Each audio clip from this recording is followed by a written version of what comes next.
তো ঐতিহাসিক লন্ডন বৈঠক নিয়ে কিছু কথা না বললেই নয়। আমাদের স্যার কেমন আছেন আপনাকে একটু যদি জিজ্ঞেস করি, লন্ডন বৈঠক ঐতিহাসিক বৈঠক যে, ইংল্যান্ড তো আমাদের ইতিহাসে স্থান পেয়ে গেল স্যার, আপনার কি মনে হচ্ছে আলোচনা ফলপ্রসূ হলো কিনা সেটা আপনি একটু বলবেন। তার দেখুন, এক ধরনের ডেসপারেশন কিন্তু কাজ করছিল আপনার, যে কারণে আপনার আমাদের ঢাকাস্থ ব্রিটিশ হাই কমিশনে হাজির হয়েছিলেন আমাদের মাননীয় প্রধান উপদেষ্টা, আপনার হার এক্সেলেন্সি হাই কমিশনার। তার সঙ্গেও শোল্ডার আপ করার একটা ব্যাপার ছিল।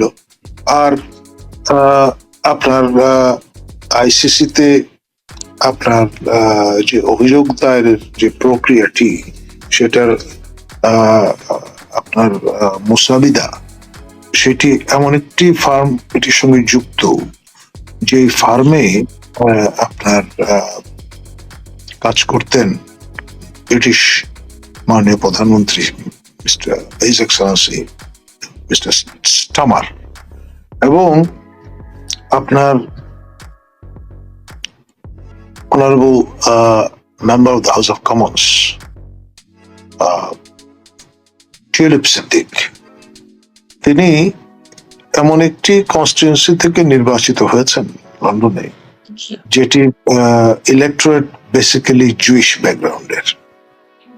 আর তার ইসরায়েল লবির সঙ্গে ওঠা বসা কতটা নিবিড় সেটি কিন্তু তার ভোট দেওয়ার প্যাটার্ন থেকেই বোঝা গেছে আগেই। তিনি সবাইকে অবাক করে আপনার ইসরায়েলের স্বার্থ রক্ষিত হয় এইরকম ইস্যুতেই তিনি তার ভোট প্রদান করেছেন বলে জানা গেছে। তো ফলে এই একটা হলো জুইশ কানেকশন, আর একটা হচ্ছে আপনার স্টামার মহোদয়ের আপনার যেটা বলা যায় যে গড়ছড়া, সবকিছু মিলিয়ে আপনার প্রফেসর ইউনুসের যে কারণে ডেসপারেশনটা ছিল, সেটা কিন্তু সুরাহা হয়নি। এবং এ ব্যাপারে সবচেয়ে অভিজ্ঞ মানে তার যে ক্যাম্পে তিনি বিলং করেন, সেই ক্যাম্পের আপনার অন্যতম দিকপাল হচ্ছেন একজন ব্যারিস্টার, যিনি জামাত ঘরানার মানুষ, আমি আর নামটা বললাম না। তিনি আপনার এর আগে হাসিনা যখন ক্ষমতায় ছিলেন, তাকে কিভাবে কুপকাত করা যায় সেই লক্ষ্যে মকস করছিলেন। ফলে এই বিষয়গুলো ইন্ট্রিকেট, এবং সেগুলো একটা জিগসো পাজলের মতো, তো সবগুলোকে একটা জায়গায় আপনার বিন্যস্ত করবার মধ্য দিয়ে প্রকৃত চিত্রটা কিন্তু ফুটে উঠবে। আর আপনার এখানে এই যে কোটি কোটি টাকা খরচ করা হলো, এন্ড অফ দ্য ডে এটা তো স্যার, আমি স্পেসিফিক প্রশ্নে আসি স্যার। প্রথম কথা হলো যে হোটেলের যে খরচ একজন সাংবাদিক সেটি বের করেছেন, জুলকারনাইন সাহেব। তিনি বলেছেন যে 37টা রুম 3.5 কোটি টাকা মাত্র খরচ হয়েছে, এবং সেটা কম নাকি বেশি আপনার কাছে? এত বড় একটা অ্যাওয়ার্ড আনার জন্য তিনি গিয়েছেন, এবং বাংলাদেশের প্রধান উপদেষ্টা, সেই ক্ষেত্রে 3.5 কোটি টাকা এটা আহামরি কিছু কিনা? ওনার ব্যক্তিগত যে রুমটা, সেটা 40 লক্ষ টাকা 4 দিনে। এটা কি আপনার কাছে বেশি মনে হচ্ছে? শুধু তাই না, আপনার দস্তুর যেটা, সেটি হচ্ছে আমাদের ফ্ল্যাগ ক্যারিয়ার এয়ারলাইনার বিমান, সেটি বঞ্চিত হয়েছে। এবং সেখানে তারা যদি বিমান নিয়ে যেতেন, বিমান ব্যবহার করতেন, তাহলে খরচ কম পড়ত। সেটা না করে তারা ফার্স্ট ক্লাসে, বিজনেস ক্লাসে, এই যে এমিরেটসে ভ্রমণ করলেন, তার খরচ কিন্তু অনেক বেশি। সেখানেও কিন্তু তারা আপনার ট্যাক্স পেয়ারের যে মানি, সেটি সাশ্রয় হচ্ছে কিনা সেদিক তারা খেয়াল করেননি। তারা ব্যক্তিগত সুযোগ সুবিধা, কমফোর্ট এবং পাবলিক রিলেশন এক্সারসাইজে একটা ডেন্ট আনা যায় কিনা, চোখে ধুলো দেওয়া যায় কিনা, সেদিকে নজরটা বেশি দিয়েছিল।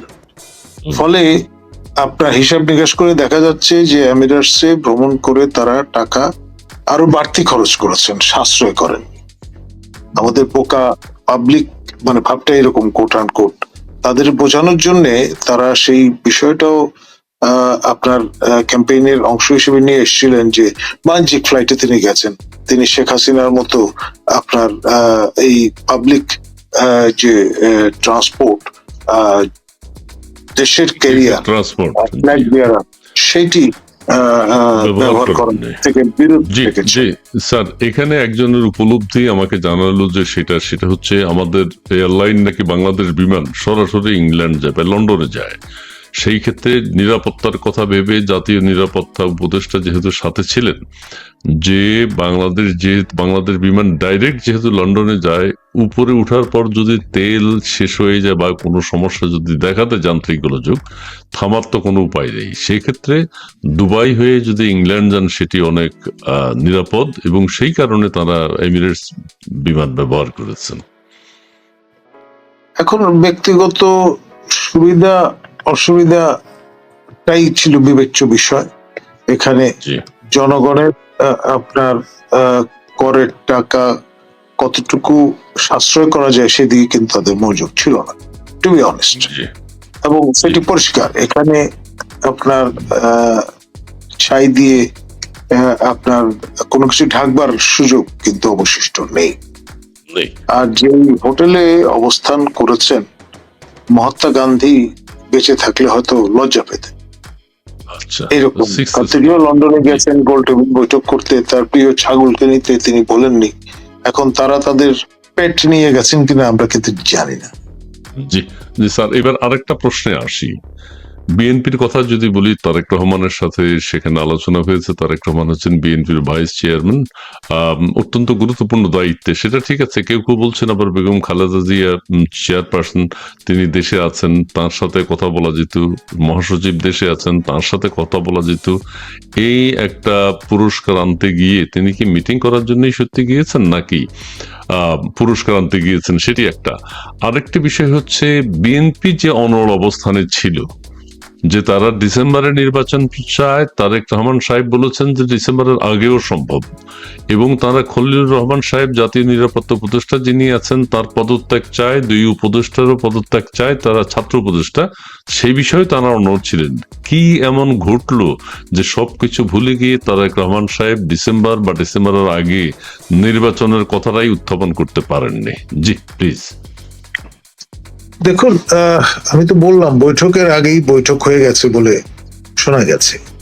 তো ফলে আপনার ফটো সেশন, আনুষ্ঠানিকতা, পাবলিক কনজাম্পশন বিষয়টা একরকম, আর সত্যিকার অপরিহার্য ব্যক্তি যিনি,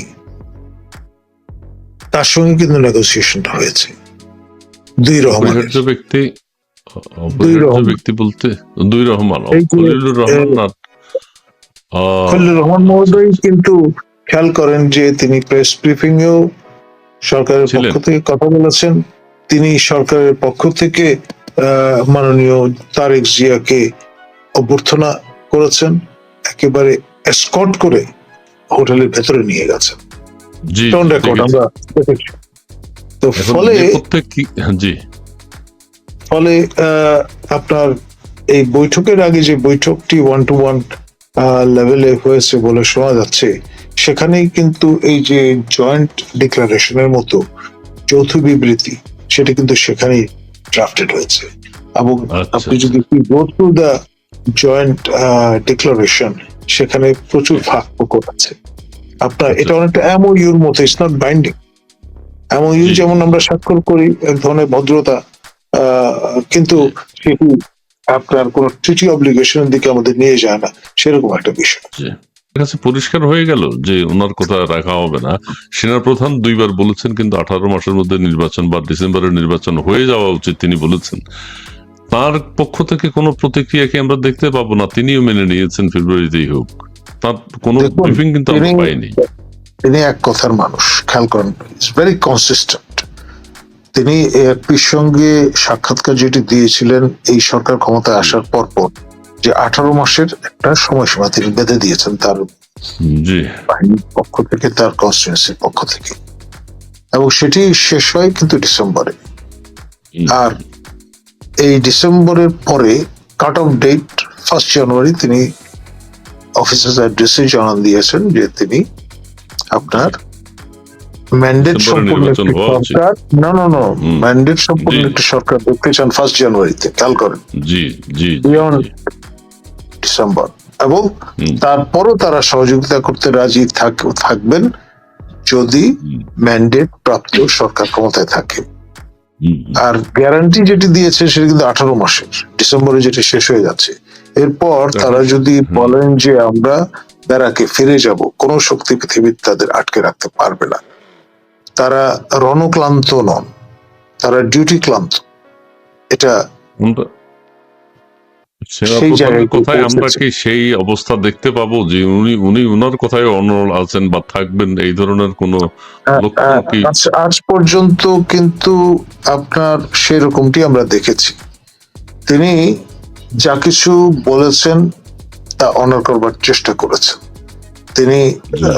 আপনার দরবারে যখন দেখলেন যে তার আন্ডার কমান্ড সবাই চায় যে গুলি বর্ষণ জি। করা ঠিক হবে না, জনগণের উপর, করদাতাদের উপরে, ইলেকটোরেট যারা তাদের উপরে, তখন কিন্তু তিনি আপনার সেখান থেকে সরে এসছেন।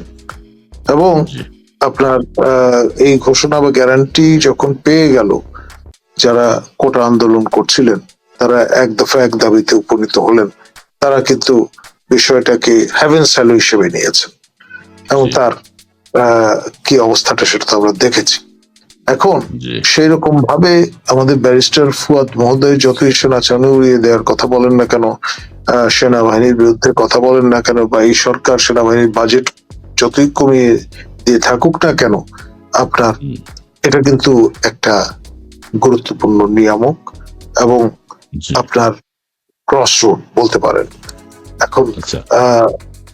বন্দুক যার হাতে থাকে জি।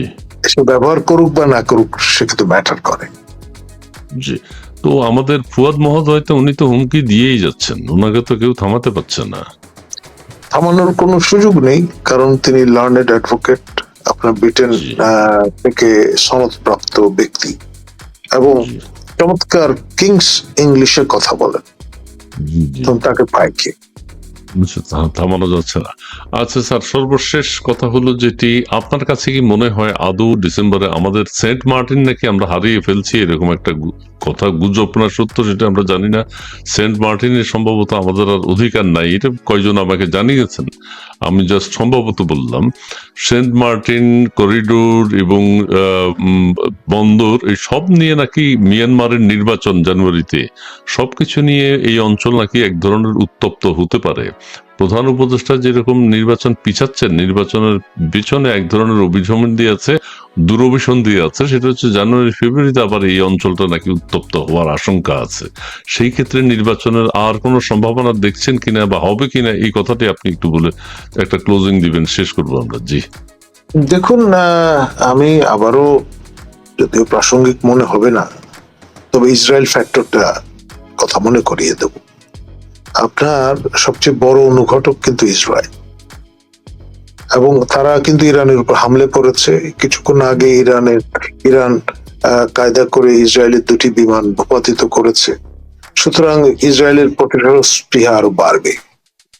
তারা আমাদের বর্ডার ম্যানেজমেন্টটা দেখাশুনো করে, তাদের মডেল ইন্ডিয়া গ্রহণ করেছে। কাঁটাতারের বেড়া, ওয়াচ টাওয়ার, এগুলো তারা সংস্থাপন করেছে। এবং জি। আপনার যে বর্ডার সন্নিহিত যে রোড, সেটিও কিন্তু তারা কার্যকর করছে। তো ফলে এই যে মেকশিফট অ্যারেঞ্জমেন্টে যে কনসুলেটটি কলকাতায় পরিচালিত হচ্ছে ইসরায়েলের পক্ষ থেকে, জি।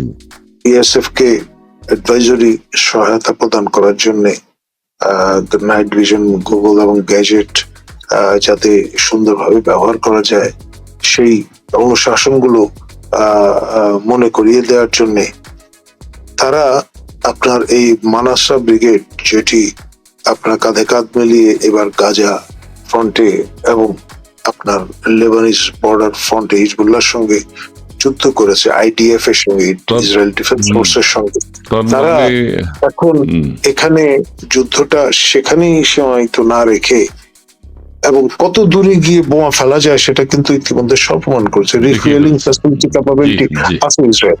তাদের যদি হঠাৎ নজর পড়ে এইদিকে, ইতিমধ্যে যেটা জানা গেছে 1340 জন মার্সেনারি